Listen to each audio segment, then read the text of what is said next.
5টা, আর একটা আছে, এটা হচ্ছে 6 নাম্বার।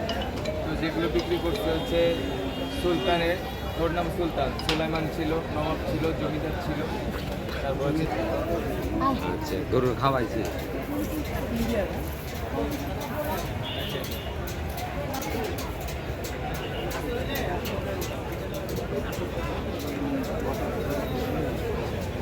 আয় যাই যায়।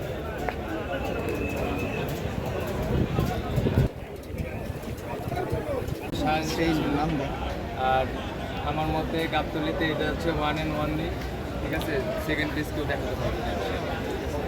সেক্ষেত্রে এটার দাম কীরকম আপনি এটার দাম আমি এটা চাচ্ছি আর কি, আমার চাওয়া, আর বিক্রিত তো আলাদা। এটার চাওয়া দাম হচ্ছে আমার 14 লাখ। কত উঠেছে? এটা 7 লাখ বলছে, তো আমি এইটা তো দিব না, আমি 10-এর আশেপাশে হলে দিয়ে দিব। দর্শক এই বিক্রেতা যে কথাটি বলছিলেন তিনি